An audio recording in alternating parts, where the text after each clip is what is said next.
जब आपकी सैलरी हर महीने बैंक में जाके सिर्फ डिजिट बन के रह जाती है और आप महीने का खर्चा पूरा करने के बाद भी पैसे की कमी महसूस करते हो, तब आप समझ जाओ कि आप सच में वेल्थ बना भी रहे हो या फिर नहीं। अक्सर हम में से बहुत से लोग आज भी बैंक को अपने पैसों के लिए सेफ पार्किंग स्पॉट मानते हैं, एफडी, आरडी जैसी चीजों में पैसा इन्वेस्ट करते हैं। पर आपको ये जानकर हैरानी होगी कि आरबीआई हर साल लगभग 4% तक का इन्फ्लेशन एक्सपेक्ट करता है, इसलिए आपके सेविंग अकाउंट पर मिलने वाला इंटरेस्ट रेट भी उतना ही है। लेकिन अगर एक्चुअली में मार्केट इन्फ्लेशन देखी जाए तो वो 7 से 8% के बीच होती है। यानी बैंक की तरफ से आपको मिले 4 रुपए, लेकिन असल में खर्च करने पर सामान की वैल्यू थी 8 रुपए। तो बताओ सही मायनों में आपका पैसा बढ़ा या और कम हो गया। और आज की डेट में जिस हिसाब से रुपया डॉलर के कंपैरिजन में गिर रहा है ना, और एक्सपोर्ट गुड्स के दाम दिन ब दिन बढ़ते चले जा रहे हैं, जिसका इम्पैक्ट सिर्फ और सिर्फ आम आदमी की जेब पर पड़ता है। ना गवर्नमेंट इस चीज को कंट्रोल कर पाती है, ना बैंक्स, और रिकवरी के लिए गाज गिरती है आम आदमी पे, जो चुपचाप नौकरी करके मेहनत करके पैसा कमा के अपना आधा पैसा घर पर देता है और आधा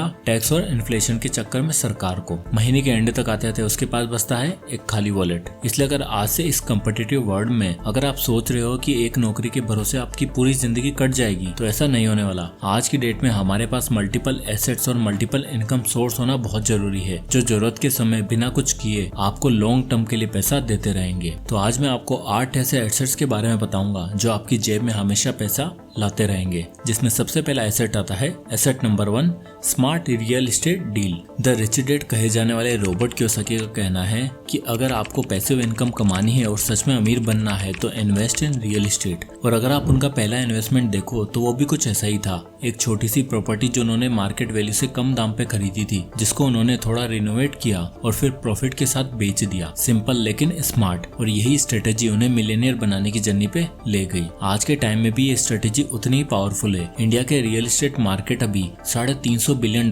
का है और 2030 तक ये $1 ट्रिलियन तक पहुंचने वाला है। हाउसिंग सेक्टर ऑलरेडी हमारी जीडीपी का 13% कंट्रीब्यूट करता है और अगले 10 सालों में 18.7% का एनुअल ग्रोथ एक्सपेक्ट किया जा रहा है। मतलब ये एक ऐसा एसेट है जिसमें सिर्फ ईंट और सीमेंट नहीं बल्कि फ्यूचर का गोल्ड छुपा है। अब स्मार्ट रियल एस्टेट डील का मतलब सिर्फ सस्ती प्रॉपर्टी खरीदना नहीं होता, बल्कि सही वक्त पे, सही जगह पे और सही प्राइस पे इन्वेस्ट करना होता है। जैसे प्री लॉन्च प्रॉपर्टी, जहां बिल्डर इनिशियल बायर को 10 से 15% तक का डिस्काउंट देते हैं। यानी मान के चलो आपने आज 30 लाख का एक फ्लैट खरीदा और 5 साल होल्ड किया। मार्केट अगर 15% CAGR से ग्रो करता है तो वही फ्लैट 60 लाख तक का पहुंच जाएगा। साथ ही अगर आपने उसे रेंट पर दे दिया तो महीने का 20 से 25 हजार इजिली कमा सकते हो, जो साल का होता है 3 लाख रुपए, यानी एक पैसिव इनकम। और अगर आप थोड़ा और स्मार्ट बनना चाहते हो तो को लिविंग स्पेस जैसी नई ट्रेंड्स पकड़ो, जहाँ रेंटल यील्ड ट्रेडिशनल फ्लैट्स के मुकाबले 7 से 10% तक होता है। और अगर आपका बजट उतना नहीं है पर आप रियल एस्टेट मार्केट में एंटर करना चाहते हो तो रीट्स जैसे डिजिटल रियल एस्टेट ऑप्शन भी अवेलेबल है, जहां बिना प्रॉपर्टी खरीदे आप 6 से 7% तक का स्टेबल डिविडेंड रिटर्न कमा सकते हो। तो बात सिंपल सी है, घर सब लेते हैं लेकिन अगर थोड़ा स्मार्टली लिया जाए तो वही घर एक पैसा कमाने वाली मशीन बन जाता है। Asset number 2, vacation rentals. मान लो आपकी एक पुरानी पड़ी स्कूटी, एक पुरानी कार और एक खाली पड़ी प्रॉपर्टी, अगर ये सब आपके लिए पैसा कमाने लग जाए तो आजकल लोग वेकेशन पे सिर्फ एंजॉय नहीं करते, वो एक्सपीरियंस खरीदते हैं। और यही ट्रेंड बना रहा है एक नए एसेट क्लास का, जिसका नाम है वेकेशन रेंटल्स। इंडिया में एयरबीएनबी जैसे प्लेटफॉर्म पर 1 लाख से ज्यादा एक्टिव लिस्टिंग है और एक एवरेज होस्ट साल भर में लगभग 5.5 लाख रुपए कमा रहा है। मतलब अगर आपके पास एक अच्छी लोकेशन पर घर है तो उसे होटल बनाने की जरूरत नहीं है, बस एक स्मार्टफोन और एक थोड़ा सा सेटअप और पैसा आपके अकाउंट में आने लगेगा। ये एसेट इसलिए और भी खास है क्योंकि इसका मार्केट तेजी से ग्रो हो रहा है। 2024 में इसका साइज 24,000 करोड़ से ज्यादा था और अगले कुछ सालों में ये 1.3 लाख करोड़ तक का होने वाला है, क्योंकि लोग प्राइवेसी, कंफर्ट और लोकल फील वाली जगह में रुकना पसंद करते हैं, जहां उन्हें एक यूनिक स्टे एक्सपीरियंस मिले।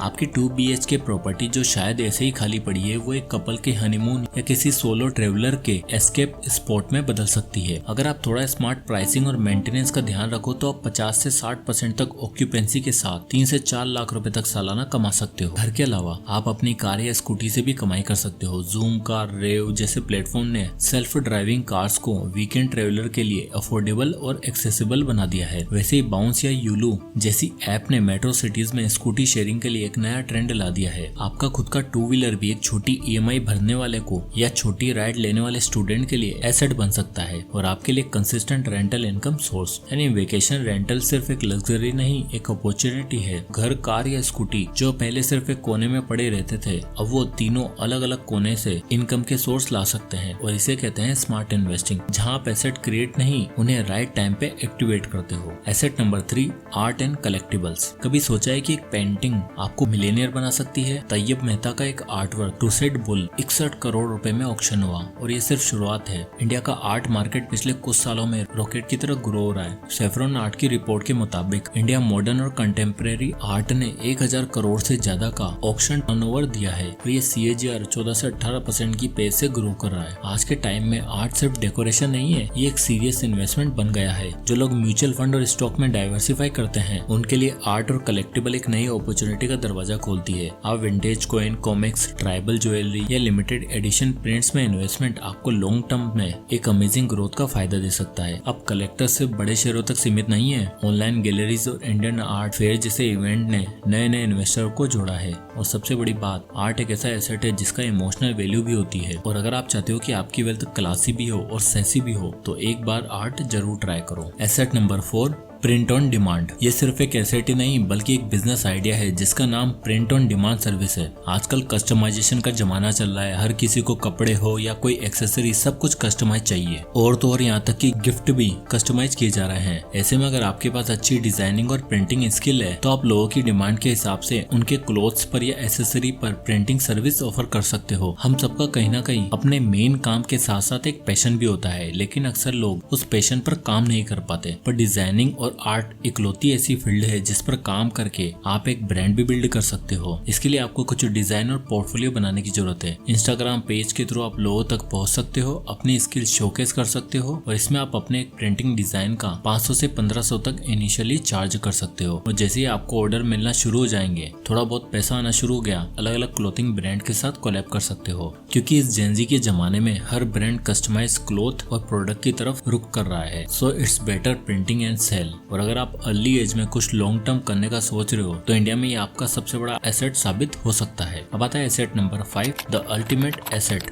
Stocks and mutual fund. देखो आज के जमाने में सबसे बड़ी सच्चाई है कि अगर आप सिर्फ एक इनकम सोर्स पे जीवन भर रिलाय कर जाओगे तो अंत में आकर आपको बहुत भुगतान करना पड़ेगा। इसलिए सिर्फ पैसा कमाना, नौकरी करना और घर चलाना ही अल्टीमेट गोल नहीं होना चाहिए, बल्कि आपको ऐसे एसेट्स में इन्वेस्ट करना चाहिए जो आपको लॉन्ग टर्म बेनिफिट दे सके। स्टॉक्स और इंडेक्स फंड की मदद से ये पॉसिबल है। राहुल जो साल 2015 में काम के सिलसिले में दिल्ली से बेंगलोर शिफ्ट हुआ था, तो जब तक अपनी फैमिली के साथ रहता था सब कुछ सही चलता था, उसका पैसा भी बचता था और ठीक ठाक मजे भी कर लिया करता था। लेकिन बेंगलोर जाने के बाद उसको ये प्रिविलेज नहीं मिली, उसका पैसा खत्म होने लगा। इसलिए उसने डिसाइड कर लिया कि हर महीने अपनी इनकम में से 10,000 रुपए SIP के थ्रू इंडेक्स फंड में इन्वेस्ट करेगा, क्योंकि उसको पता था कि अगर उसके पास पैसा रहा तो कैसे न कैसे खर्च हो जाना है। इसलिए उसने इन्वेस्ट करने का डिसीजन लिया। इसी के साथ उसने डिसाइड किया कि वो हर साल अपने इन्वेस्टमेंट को 10% से इंक्रीज करेगा, यानी स्टेप अप SIP करके 10 साल बाद आप देख ही सकते हो उसके पास 32,69,000 की वेल्थ हो चुकी होगी। और अब फाइनली राहुल ने डिसाइड किया कि अब उसे अपने होम टाउन और परिवार के साथ रहना है। इसलिए उसने 10 साल और दिल्ली में आकर काम किया और इन्वेस्टमेंट को बिना छेड़े वो काम करता रहा और इन्वेस्ट करता रहा। और 20 सालों के बाद राहुल का वो अमाउंट अचीव हो गया जो एक नॉर्मल मिडिल क्लास सिर्फ सपना ही देखता है, यानी कि 1.86 करोड़। ये उतना पैसा है जो आपको फाइनेंशियली फ्री बनाने के लिए काफी है। और स्टॉक्स और इंडेक्स फंड में इन्वेस्ट करने का एक सबसे बड़ा फायदा है कि इसके लिए आपको कोई एक्स्ट्रा मेहनत करने की जरूरत नहीं पड़ती। और तो और इंडेक्स फंड में इन्वेस्ट करके आप देश की टॉप कंपनियों में पैसा लगाते हो जो देश के साथ हमेशा ग्रो होता रहता है, तो आपके लॉस होने के चांसेस भी बहुत कम हो जाते हैं। एसेट नंबर 6,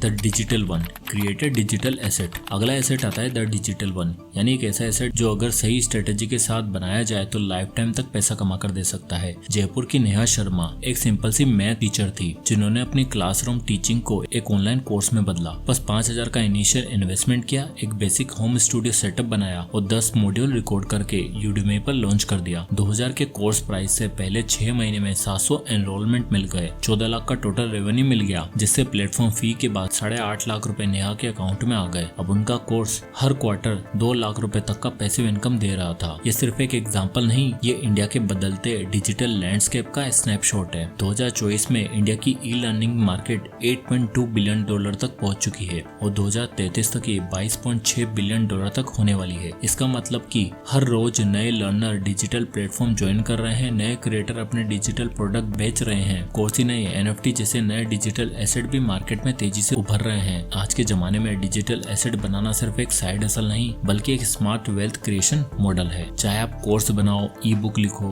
या कुछ भी करो, एक बार मेहनत करके बनाया गया ये एसेट हर बार इनकम जनरेट करके देता है। अब आता है asset number 7, patent and trademark. Bengaluru के विकास और गोथमान ने बोसन व्हाइट वाटर नाम का एक स्टार्टअप शुरू किया जिसका गोल था वेस्ट वाटर को इतने अच्छे लेवल पर ट्रीट करना कि वो दोबारा यूज हो सके। इनका पेटेंट 11 स्टेज फिल्ट्रेशन सिस्टम इतना इफेक्टिव था कि प्रीमियम अपार्टमेंट में भी डेली 60,000 लीटर पानी रीयूज होने लगा। इन्होंने सिर्फ टेक्नोलॉजी बनाई नहीं बल्कि उस टेक्नोलॉजी को water as a service model में कन्वर्ट करके कंटिन्यूस इनकम का सोर्स भी बनाया। आज ये लोग 1 million litre water per day recycle करते हैं और 3.5 करोड़ की फंडिंग भी उठा चुके हैं। यानी इनोवेशन सिर्फ दिमाग का खेल नहीं बल्कि एक ऐसा लाइफ टाइम एसेट है जो आपको और आपके आने वाली जनरेशन को बैठकर खिला सकता है। आज के टाइम में सिर्फ फिजिकल प्रॉपर्टी ही पैसा नहीं बनाती बल्कि ऐसे दिमाग की प्रॉपर्टी भी इनकम का एक पावरफुल सोर्स बना सकती है। एक पेटेंट आपको 20 साल का एक्सक्लूसिव राइट देता है जिसका मतलब है कोई और आपका आइडिया बिना परमिशन के यूज नहीं कर सकता। इससे आप लाइसेंसिंग के जरिए एक रेगुलर इनकम स्ट्रीम बिल्ड कर सकते हो। वहीं दूसरी तरफ ट्रेडमार्क आपके ब्रांड का नाम, लोगो या टैगलाइन को एक यूनिक आइडेंटिटी देता है। इंडिया में 2023 में 4.8 लाख से ज्यादा ट्रेडमार्क एप्लीकेशन फाइल किए गए जिसमें से 95 डोमेस्टिक ब्रांड थे। अब आता है एसेट नंबर 8, गॉड्स मनी। आखिरी और सबसे वैल्यूएबल एसेट है गॉड्स मनी। रॉबर्ट कियोसाकी कहते हैं ये नोट्स करेंसी मात्र एक पीस ऑफ पेपर है जिसे गवर्नमेंट और रेगुलेशन ने बनाया है और इसे जब चाहे वो हटा सकती है और उसकी वैल्यू जीरो भी कर सकती है। इसलिए currencies are just a piece of paper. और उनका ऐसा कहने के पीछे 2 रीजन है। पहला कि गोल्ड और सिल्वर ये गॉड की ऐसी क्रिएशन है जो आपको हर मुसीबत से बाहर निकालने में सक्षम है। साल 2008 में जब इकोनॉमिक क्राइसिस आया था, इक्विटीज लैप्स हो गई थी, रियल एस्टेट के दाम गिरने लग गए थे, वहीं गोल्ड इकलौता ऐसा एसेट था जिसका प्राइस स्काई रॉकेट हुआ जो इन्वेस्ट के लिए एक इंश्योरेंस पॉलिसी की तरह साबित हुआ। आप हमेशा देख लो, इंडिया में कोई त्योहार हो या कुछ भी हो, सब में गोल्ड चढ़ाया जाता है, गोल्ड दिया जाता है। ऐसा इसलिए क्योंकि गोल्ड ही इकलौता ऐसा एसेट है जिसमें हम सच में भगवान का दिया हुआ आशीर्वाद मान सकते हैं जो बड़ी से बड़ी मुसीबत में भी आपको बचा सकता है। और गोल्ड में इन्वेस्ट करने का दूसरा सबसे बड़ा रीजन है इन्फ्लेशन। एक तरफ जहां रुपया अपनी करेंसी की वैल्यू तेजी से लूज कर रहा है, वहीं गोल्ड एकमात्र ऐसा एसेट है जो बढ़ती महंगाई के साथ भी बढ़ता चला जाता है। अभी हाल ही में अप्रैल के महीने में 10 ग्राम गोल्ड 1 लाख तक टच कर चुका है। ये दिखाता है कि ये एक इकलौता ऐसा एसेट है जो मार्केट इन्फ्लेशन को आराम से बीट कर देगा। और तो और इसको और भी ज्यादा इंपॉर्टेंट बनाती है इसकी यूनिवर्सल एक्सेप्टेंस। आज से 100 साल पहले की बात कर लो या 2025 की, गोल्ड तब भी हर कंट्री में जितना चलता था आज भी उतना ही चलता है। येन, रुपया, डॉलर, पाउंड, दिरहम ये सब सिर्फ अपनी कंट्रीज तक ही सीमित है, पर गोल्ड हर जगह इक्वली एक्सेप्टेड है। आजकल लोग बिटकॉइन बहुत करते हैं, पर गोल्ड तब से सबसे बड़ी कमोडिटी है जब से बिटकॉइन का अस्तित्व भी नहीं था। इसलिए invest in safe haven asset.